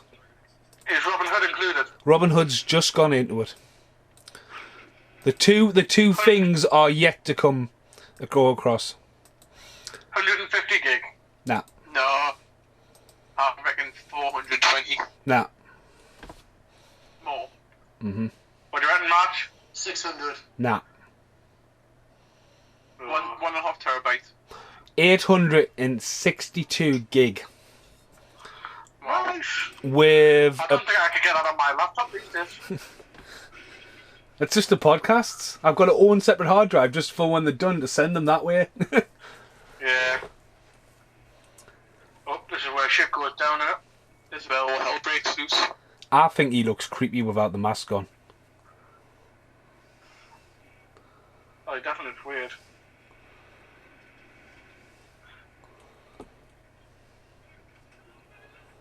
Again, another film with constant smoking in it. Do you know what I mean? Well, have you noticed a lot of stuff, I think, on Disney that I've noticed comes up with a little warning for tobacco? Yep. All of a sudden. When I was talking about the movie group, it's like top left, it says contains tobacco references. That was Pirates of the Caribbean. That's Yeah. what they were gone with the wind, like Matt was saying the other day. They're just going to bring it at the start and that's it. I wouldn't go so far as fucking Pirates of the Caribbean, like, but like, I mean, maybe it's Ghostbusters, like real cigarettes. Do you know what I mean? Stuff that you can buy. They have to. Because when Pirates of the Caribbean came out, there wasn't a Disney film. There's Buena Vista, or Buena Vista, how you pronounce it. It's only when it got popular it became rebranded as Disney. I guess I imagine there's probably a warning before Pinocchio now. Yeah. I really love that film. Like, not a lot of love there for film in this day and age. People always feel like it's really weird, but I mean, Pinocchio is probably one of Disney's next big like live action things, I'll imagine. But like, it's got a dark tone, like. I don't know, like, 'cause there's been quite a lot of like live action Pinocchio films done in the past. Obviously not by Disney, but even then, it doesn't seem to make any money. Like, I mean, Pinocchio is one of Disney's movies that isn't one of the ones they've really protected over the years. You know what I mean? As you've said, I think Bob Hoskins is even the star. I think he's Geppetto in one of them, isn't he? yeah, because well, I think I was looking at it the other day because I put in Pinocchio for some reason in IMDb, and like the amount that came up, I was like, okay, there's quite a few, like, and none of them seem. I mean, like I say, a lot of them are kind of low budget or unknown, but Oh god, yeah, we're good. Best bit. could be very well labelled. How's None the of this Robocop move there? None of He this kinda was in the runs. theatrical, was it? None of this bit now. Or was it just cut? I think it was heavily cut, but it's just like as a kid, you're like, "Fuck me!" But like again, if you see this movie at an early age and you're like, "Oh, toxic waste, what's that?" and then you see this movie and like, "Oh, fuck, that's what it is." Do you know what I mean? Yeah. Noise he makes. And his fingers Well, on listen, eh? and that. Yeah, because this was a scene I never ever saw when I watched on when I recorded it from TV. I love it how he explodes when he hits him. Yeah. But this is Rob Bottin, isn't it? It is, yeah. Yeah. It's funny when you watch films, like like you used to watch when you were younger, that you used to record off TV, and you remember when you come to the scenes that were cut, and I remember that was cut on TV. Always remember that. Yeah. I mean, it's like Predator. Not being funny, like, but when you get at that level, do you really want to be helped? Do you No. really want to just say, put a bullet in my head, please? Yeah, that's like no coming back. But like again, when Matt was just saying there, Predator. For years, I had no idea what happened to Billy, Carl Weathers, or who was it? Jesse Ventura. Jesse Ventura. I had no idea what happened to Ali. Just explodes here. His head, man. Jesse But like, obviously, when I seen it, That should be what's that? Sorry, man. live action. So you could say when he said the Toxic Avengers, that should be a film that I should do these days. No, Yeah, why not? no. Like, if has anyone seen Toxic Avenger 4? I don't know how that got a UK release, man. I've seen it once. I always just go for the first one. It's bad. I mean, I've only got it because Corey Feldman's in it, but it's just horrendous. This is a bit of a Jesus, isn't it? Where he's walking on water. His resurrection. Yeah. I just get me cross off me. There we go. I've got it. I knew Corey Feldman would get a mention somewhere. Yeah. Oh yeah, Corey Feldman, X-Men. X-Men, X-Files. X-Files.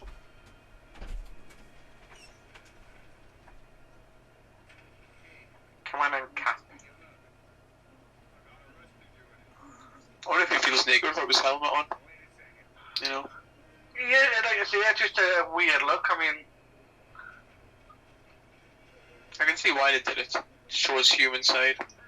well, that's it. That's all it was. It was They would have to, yeah. vulnerability.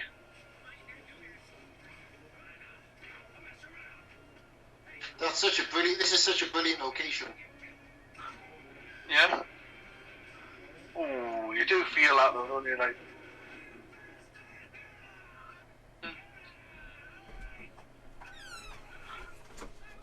Yippee-ki-yay, mother flopper. Boom. Oh. Bum bum bum bum. It is a proper brutal filming, isn't it? Where he stabs them and just keeps hitting them and stuff like that. Yeah. Ow.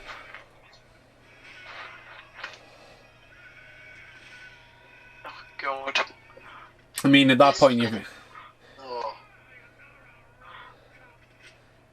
I just love it. I listen. Yeah, it's the thick of the blood. Just Now puts on that the bit side. there when he falls back, I would say is grainy as fuck. So that looks like it's been added. I've got to say that the colour scheme just absolutely warped there for a second. Yeah, it did, man. Yeah, mine looked alright. mine was very grainy. Mine was. I love it how that gun's got a CCTV camera on top of it. I mean, it's fucking class. Yeah. I mean, if Schwarzenegger's there, he could just lift that and walk off with it like he does in fucking Running Man.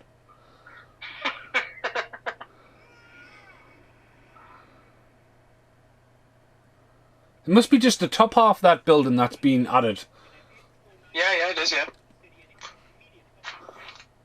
Now, if I was watching the last Starfighter, He would go again. and the old man is actually in the last Starfighter as, I forgot what his name, of a co-pilot. Oh, Pooh 2 Edo 209 here. This is such a good scene. This is like the end of Suburban Commando when he blows the fucking gun up, blows the fucking speed Yeah, camera up Yeah. with his fucking. I was frozen today. I didn't realise, but I isn't like that camera Suburban? shot. Yeah, isn't Suburban Commando directed by quite a big director? Can't remember.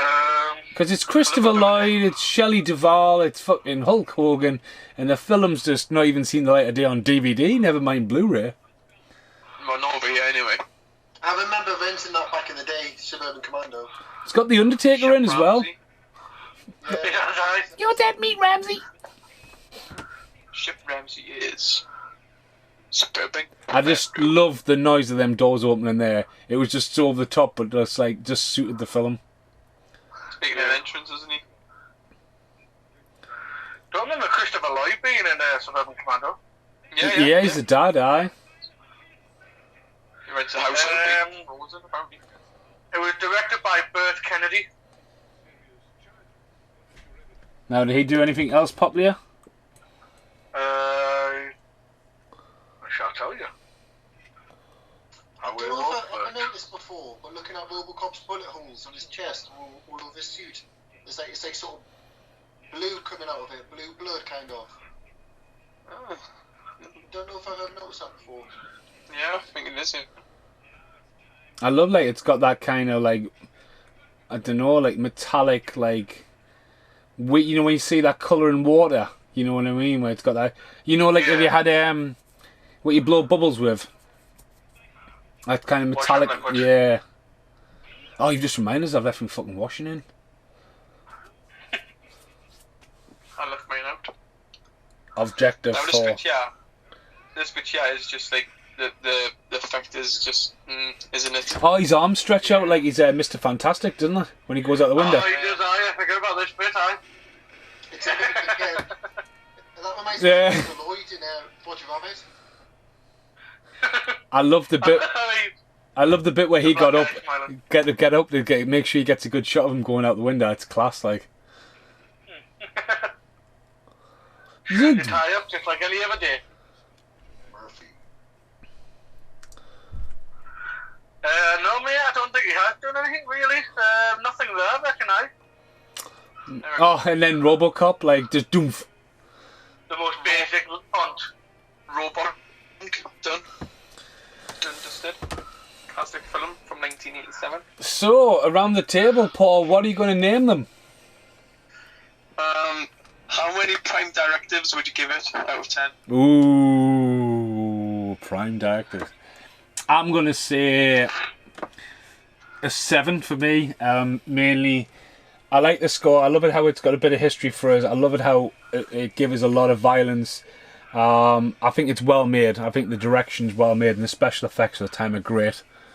But sits around about a 7 for me. It's great to see Rob Bottin involved in it and stuff like that, but I personally think it's just a 7 to go into 8. Do you know what I mean? Nice. That's the thing. That's your highest score so far, isn't it? So you give Robocop a 7 out of 10? Aye. Yes, that's what I'm trying to figure out. I mean, at 3 marks, what did you not like that reduced it to 3 marks? Um. From directives. Well, no, I think what I don't know. I don't I mean, think no pressure. no It's what pressure. you want to stick to. I don't know. I'm just gonna stick to it. I just think like it could have had a little bit more. I think it's just a little bit short at the end. I don't think Peter Weller. I don't rate Peter Weller that much as well. I think sometimes you get put off by an actor, but I think there's just too much Peter Weller. I think he shouldn't really take his mask off the full end scene and stuff. All right. Okay, fair enough. What about you, Matt? How many type directives out of 10? I'm gonna go, higher than that. I'm gonna give it a 9. Ooh. Nice. Yeah, I'm a big fan of this. Some of that might be nostalgia because I mentioned at the start that I saw it when I was, very young. But like I said as well, they don't make them like this anymore, and I think it's just a film that's close to the heart for me, and I think it's brilliant.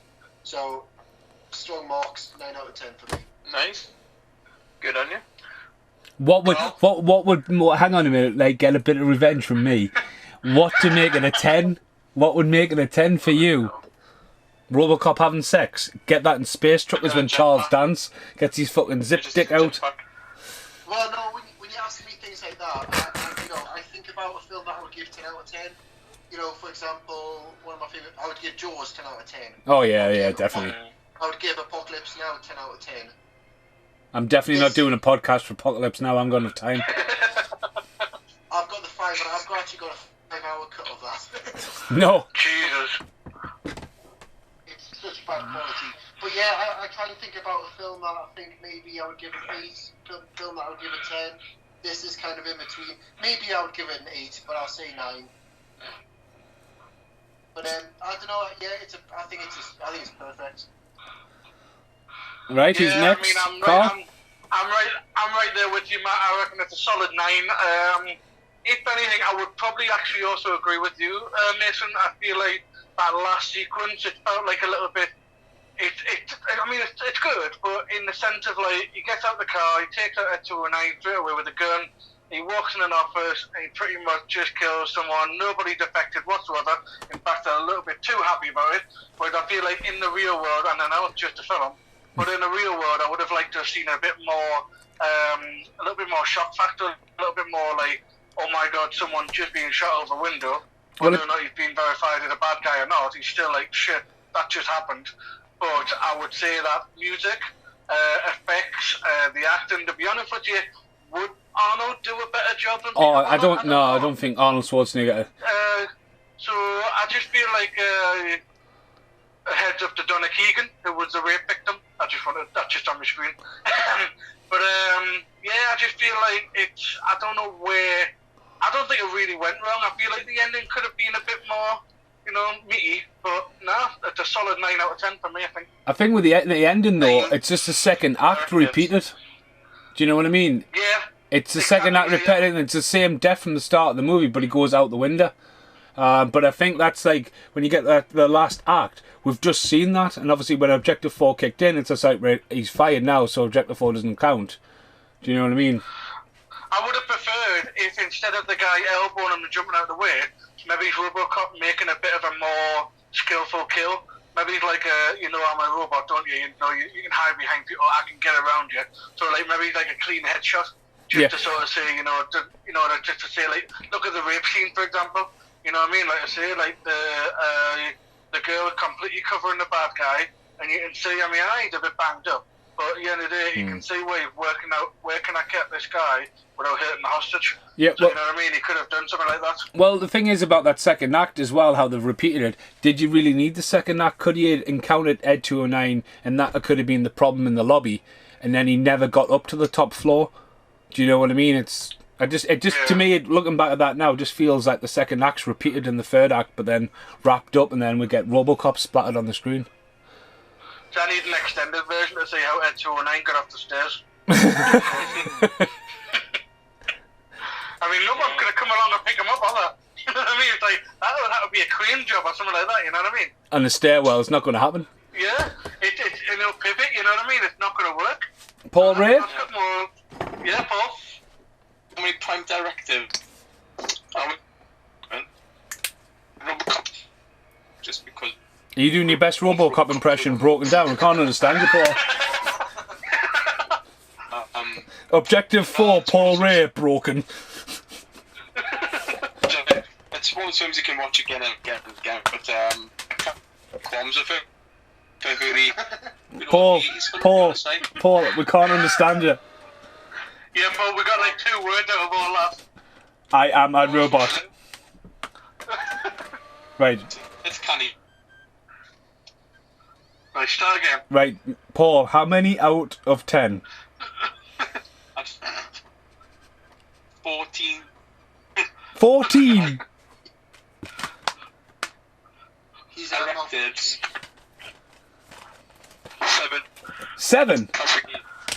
7. Ah, right, that's interesting. So we've got 2 7, 2 9s. Ah, good on you, Paul Ray. It takes a lot to get, like, but they said I've always been a fan of Robocop 2 more than 1. But 1 any time. No, was enjoyed it. Really, really looking forward to watching it tonight with you, fine gentlemen. But yeah, it's kind of. Right. I think this film's definitely had an effect on Paul, alright. He's been malfunctioning for the last 5 minutes. Right, so... Like I said, what can I do? So I'm the only one who's watched it on Arrow, am I? I watched it on Arrow too, yeah. So you got the menu screen up at the moment? No, I've already put it back in its box and on a shelf. Okay. What did you think? It's a bit weird, like how they've got the Arrow colour blocks on the menu screen. Yeah, I mean, it's more of a newer thing because Robocop's one of the newest Arrow releases, but it has been a common branding, like. So Robocop had 2 and 3, had a TV series, had cartoons, had a remake that went disastrously wrong, but the word on the street now in production is a direct sequel Jesus, man. to this one. Oh really? Robocop Returns. No, that was talked about a long time ago, wasn't it? Was it not Neil Blomkamp or something like that? No, that was Aliens. Was that who was? That was both the Alien 3 one. That was Blomkamp. There's a lot of talk on the internet about a new Robocop, but it being a direct sequel to that. But obviously, Peter Weller's not going to come back, as Carl said. He's aged a lot in 30 years. It's great to have the nostalgia of him being in a new Mortal Kombat, and obviously Mortal Kombat also having Arnold Schwarzenegger in as well, so you could get that rematch from our childhood on the game. But I don't know. The technologies. I mean, did we not learn that? What are you gonna say? I was going to say, did we not learn that? Obviously, Terminator didn't do that well in that respect. Well, that's it. I The mean, whole idea of let's just ignore the bad sequel and let's go straight for like when it was good. You know, is that not proving that the system not always going to work that well for you? well, I think what I did, do a low budget one, just to get out there, to keep the name, just make some cash back like they did with Child's Play. Just to keep the rights to it. well, that's it. There's just too much advances in technology. You know what I mean? Their prediction of the future, there would a lot to be there, but then. Do they do what they did with the thing where, a lot of it will be CGI? I mean, Robocop can't do a Jason Voorhees stalk all the time. He's going to have to fucking run at some point, you know what I mean? No, that was the worst thing about it. Yeah. Well, that was because, like, again, as soon as you introduce running or that kind of element, it takes you out of the suit. We're not. Like I say, I mean, well, look at Robocop there, right? He weighs a ton and you feel it, but as soon as Joe Killerman starts running around in a new Robocop, he's now just a human, an actor, in a fancy suit. You no longer believe that he's a robot. So, what about this? So, what if they scrapped the fucking movie, right, and made a video game like they did with the Ghostbusters? That would probably work if they got the right formula down. Yeah, I'd buy that. So, like, basically, unlike the Rambo game they made, Jesus Christ, don't talk about that. Get a good story I'm so down. excited about that. Oh, Well, it was with terrible. the game, right? I'd buy that for $1. But again, though, they could have, right, if they had a great script, just set it in a games universe. Do you know what I mean? That'll probably be the best idea for it. You know what I mean? And plus, like, I mean, NetherRealm Studios have already fucking shown how good they can have Robocop looking, but they're already cashing in an alternative suits and all kinds of stuff. You know what I mean? Yeah. Would you reckon, right? I mean, it's never been done, I don't think. Not really. I mean, it has a little bit, actually, now that I think about it. But what about if we got a game, but it was set up as, like, kind of that arcade premise? You remember the Terminator game where it was just a scroll on screen? And you were just basically shooting the robots and stuff like that. You think of, like, such a nice, like, kind of update on the technology, and then have it so that, like I say, we've got the Robocop look. It's first person. You can see the way the Robocop would have, the way he actually saw things, and it would just be, like, kind of simplified. I don't need, like, a massive in-depth, you know, kind of story. I just want something. It's like that sort of premise serves itself so well as a shoot 'em up. Like, you don't really need it. Or even if you go as far as, like, say, more, like, Call of Duty style. Yeah. But even then, I think if you're going to walk and, like, work as the Robocop, I feel like the game would be so slow. Yeah, oh, yeah, you're right, yeah. Something more of a first person. But like I say, to be honest with you, I'm definitely open to opening the doors to an element of new Robocop. I just feel like I'm not quite sure what best way to go. Along when I talk about these throwbacks, I think the only film from the 80s that you could actually get away with doing like a conclusion like now and it being years later is Big Trouble in Little China. I think that's one of the only films that is lost in the 80s that's kind of timeless. And they could have a lot of 80s throwback. Well, it's still on the cards. It's still on the Rock's IMDb. You know what I mean? And that could it could work, but like it obviously can't. Attached. No, but again, you think you would be, but I'm going to say The Rock and Kurt worked together in Fast and the Furious, so I mean, I would totally bring Kurt Russell back, even if it's just a cameo. You know, I mean, the bloke's still rocking it. You know, he's not like an old man. Well, that's that's the thing, Old Man Jack. Play that character. That was a story for ages, Old Man Jack Burton, you know what I mean? Have you read, Stephen, have you read the recent comics, Old Man Jack? No, but I'm saying, I'm aware of that being quite a really popular comic book series, isn't it? I've got the first 3 or 4. Next time I see you, I'll give you them. Oh, thank you. For my collection. You I mean, so, you know when I move house, you know how you're close to me, Matthew, you can help me move as well. So I've got a question. I've never ever watched it. The Robocop TV series did that come after the third one or before? It was very quick, but wasn't that one of them Prism releases early on DVD where it was branded as a new Robocop film, but it was about 3 or 4 episodes on one disc, and that was it. On a TV show. Yeah. I remember being on a Sunday afternoon. Was that any good? I enjoyed it a little bit, but it's nowhere near touching the film. I mean, I was a kid in the mind. Essentially. I just remember a lot of them. Killed anyone, you would shoot like a chandelier down to knock someone on the head. Yeah. It was just I just remember them being branded like. You know when you get them DVDs back in the day when you have Brad Pitt smiling on the front in a film you never heard of with 3 other films you had no fucking clue, you would see like that's how low budget the Robocop hit on DVD. You would have these 4 stories and it wouldn't even be a TV series and sod's law. You'd probably watch them and they're probably just playing alphabetical order, not even in fucking like scene order. You know what I mean? I think what was the pilot episode was over 2 nights and it's constant as the film. Yeah. I'll have to give one of them a watch. Another one I never ever watched was the Nightmare on Elm Street TV series. Freddy's Nightmares. Yeah, I've never seen that before. That was available, for one time. It was only like 3 or 4 episodes on, but I think it was just like a creep show kind of thing. There's 2 episodes on the box set, isn't there? Yeah. So I'll have to have a look at this because there's a few that I need to look into here. But so just for date wise, so Robocop was 1987. The second one was 1990, and then the third one was 1993. The TV series came out in 1994, but there must have been, from what I can see, an animated Robocop series, which was in 1988. Yes, which the Future Police. I don't remember the cartoon series at all. Yeah. And then there's Robocop 4, which was 1994. So I wonder if that just didn't get done. Yeah. And then of course you've got Robocop video game 2003. Robocop's my favourite.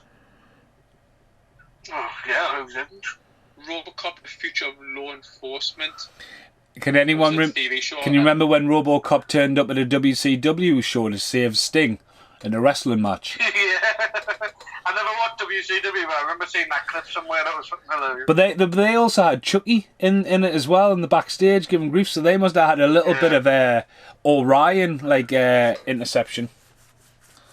Yeah. But it's nice to see Orion come back, though, isn't it? Not being with Child's Play with Robocop and Bill and Ted. That's through Orion also. Party on, dude. So Robocop is in production. Robocop Return. The director who's up at the moment is Abe Forsyth. And I'll have a quick look. He's done. He's not Bruce Forsyth's son. Just don't. Okay. Forsyth. Strictly come Robocopping. Aye. It doesn't look like he's done a fair bit, but he's a TV series, Mr. In Between, Down Under. So his last thing was 2019, so he is obviously pretty active. But from what I'm looking at on IMDb, he's just done like TV series or mini series. He hasn't done any major, but it'll be interesting to see what Robocop. I don't love Robocop Returns, mind. I think that's an awful title. Just too easy, but nonetheless. I mean, it's only going to work if Peter Weller does it, though, isn't it? Again, he'll have to lead it. That's the problem. But this may have not been updated, Mike, because I've just noticed here that our last update on it was July 11, 2018. So that to me says that there's not an awful lot happening there. Like, I don't think it'll do it for quite a while. But the writers are Michael, just obviously I should say writer, Michael Minor, probably. And he was the writer for the new Robocop, but he was also the writer for the original Robocop. He wrote for the Anacondas, not the Anacondas. So as a writer, he's done a fair few, like a lot of Robocop, like series. Is he just not credited as the creator of the content? Is that not why he's been billed with all them? No, I mean this is just IMDb saying that is at the moment the only information is that the director is Abe and the writer is Michael Minor, and it has 7 more. Let's see. So a writer, we've got Edward. Edward, oh shit in hell. Yeah, he's Dutch. No, he's Edward Newmeyer, I think it is. Justin Rhodes. So loads of these non-known producers. Yeah. But other than that, other than that though, like that's what I'm saying. They all seem connected. But like you say, writing credit, and then you've got Paul Verhoeven. So I don't know. IMDb, anyone can get on there. Even Mason's on there. So yeah. Sorry. I didn't put myself on there. Did you not? Oh, well. I just appeared on there. Well, this has been the epic inaugural, would be the word, because it's the first time we've ever done a 4-way. What would everyone like to do next as a 4-way? Because I'm back at work, we now need to kind of plan these ahead. Well, I mean, obviously, I was going to ask Matthew, how do you feel about joining in on the Waterworld one? Oh yeah, well, definitely. Would you be up for that? Yes. That's it. I think that's our next big one, isn't it? Really, when it comes to, I know we'll probably squeeze Detox in at some point. But if we think about the next big one, I think that's going to be Waterworld, isn't it? Well, considering there's no commentaries to absorb, it's just when you guys are willing to spend 3 hours of full-on Kevin Costner in a wetsuit. I don't know about you, Matt, but me and Paul, we aren't working, so we've got lots of time in our hands. So it really comes down to you. I'm not working either, but I'm looking after. But at the moment, I'm a stay-at-home dad. That's easy doing it, just like dangle something shining for them. Just kidding, but I wish. But no. Sorry, I was mistaken. I meant that for Paul. Yeah, that's me. I've got evenings free, so yeah, that's just let me know a date and that'll be fine. Right, well I finished at 8, 7 at every night, so hopefully Waterworld will be the next time. Detox might be chucked in there, and I obviously started watching that recently. I see you. It's not so actually when you press play on the film and the opening credits start, it actually comes up Detox. Really? So that didn't change it. Oh, of course, wouldn't have changed the actual title, would it? Idiot. It's just weird when you look at that movie and the fact that Stallone would take a horror movie from the creators of I Know What You Did Last Summer. It's just like, what? Yeah. But Right. at that stage, where he was just trying to get as many as he could, though, by that point, wasn't he? Yeah, he fell off the little rand. Right, this has been the epic rant for Robocop. I've been joined by Lubo Carl, full of facts, Paul Ray, full of ratings, and the brand new inaugural Matt Davies on this commentary, which hasn't got a name Thank you yet. for having me. This has been awesome. Thanks very much, guys, for listening. Say goodbye, everyone. Bye, everyone. Ciao. Bye. Thanks for listening. Goodbye for now.